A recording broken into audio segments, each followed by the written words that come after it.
नमस्कार मंडळी. तर आज आपण बनवणार आहोत खव्याचे गुलाबजाम. खव्याचे गुलाबजाम बनवण्यासाठी मी इथे सगळ्यात आधी अर्धा किलो खवा घेतलेला आहे.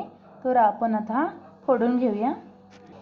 अर्धा किलो खवा घेतलेला आहे, त्याच्यात पावशर मैदा टाकायचा आहे. मिक्स करून घेऊया आणि एकदम जाळीदार खुसखुशीत होण्यासाठी चिमूटभर असं थोडासा सोडा टाकायचा. आपल्या चिमटीमध्ये बसेल एवढासा, म्हणजे एकसारखी जाळी येते. हा आता पूर्ण एकजीव करून घेऊया. मिक्स आपलं पीठ एकजीव झालेलं आहे. थोडासा पाण्याचा हात घ्यायचा, अजून असं थोडं एकजीव करून घेऊया. जेवढा आपण पिठाचा मसाज करू ना, तेवढे असे खुशखुशीत आणि जाळीदार गुलाबजामुन होणार आपले.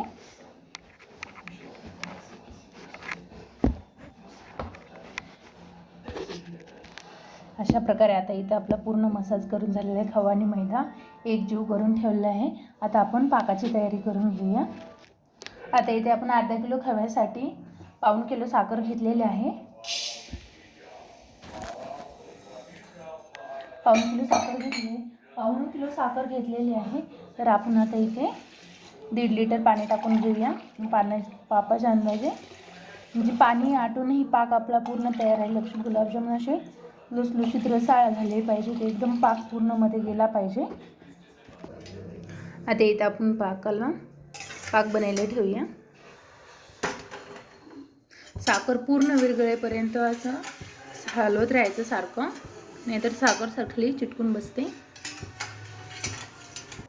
इथे आपण तेल गरम करायला ठेवूया. गुलाबजामुनला जास्त तेल लागत नाही, कमीच लागतं. तर आपलं तेल गरम होईपर्यंत आपण गुलाबजामुन बनवून घेऊ इकडे. आता आपण इथे छोटे छोटे बॉल्स बनवून घेऊ. एकसारखे झाले पाहिजेत पूर्ण. पाहू शकता अशा प्रकारे छोटे छोटेच बॉल करून घ्यायचे. जास्त मोठे पण केल्यावरती फ्राय केल्यानंतर अजून मोठे होतात. अशा प्रकारे आपण छोटे छोटे बॉल्स बनवून घेऊया.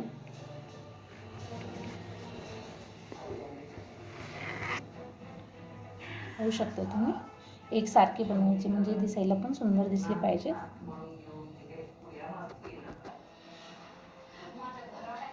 एकसारखे पूर्ण बॉल्स झालेले आहेत. इथे आपली पाहू शकता. इथे आपली साखर विरघळलेली आहे. आता 15 ते 20 मिनटं लागतात. 20 गॅसवरती हाय गॅस ठेवायचा. आता हलवायची गरज नाही आहे ना, असंच ठेवून देऊ आपण. चांगलं चिकट एक तारी पाक होईपर्यंत पाक करूया. तोपर्यंत आपले अशा प्रकारे इथं आपले सगळे गुलाबजामुन रेडी झालेले आहेत.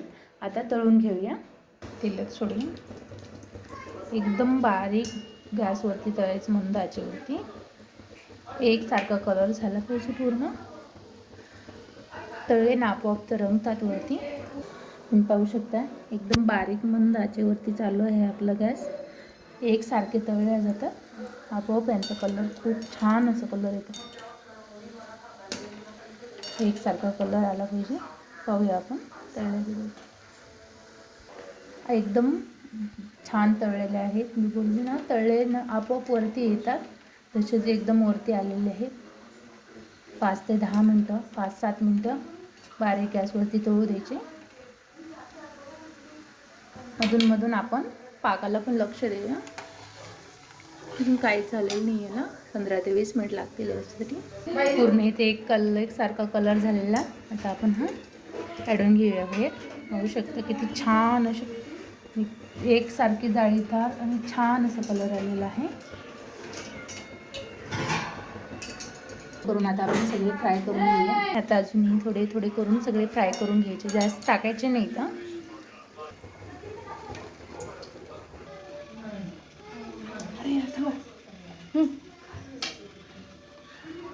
आता आपण हे गुलाबजामुन फोडून बघूया.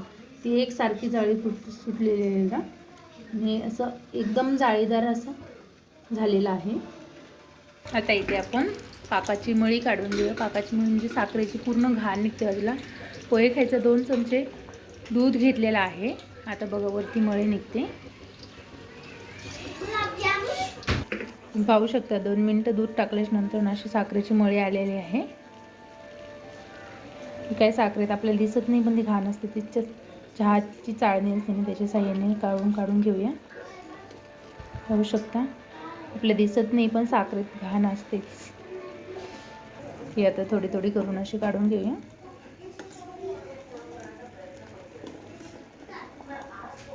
इथं आपला पाक तयार झालेला आहे. एक तारी पाक करायचा आहे आपल्याला, जास्त घट्ट पण नाही.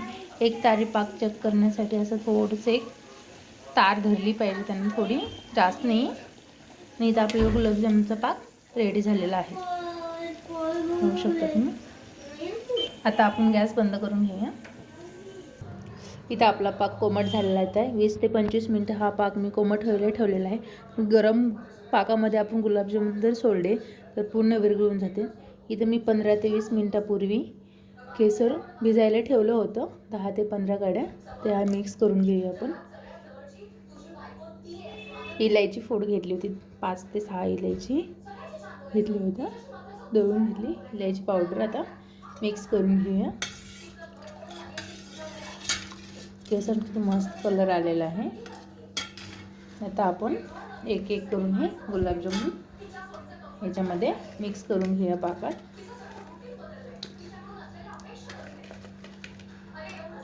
तर आपण सगळे गुलाबजामुन पाकात टाकून घेतलेले आहेत. आता खालीवरी करायचे मस्त. आता ते एक ते 2 घंट्यानंतर भिजल्यानंतर पाक असं मुरलं ना त्याच्यामध्ये, मस्त असे रसरशीत ताजे खव्याचे गुलाबजामुन आपले इथे रेडी आहेत. अशा प्रकारे आपले मस्तपैकी असे खव्याचे गुलाबजामुन रेडी आहेत.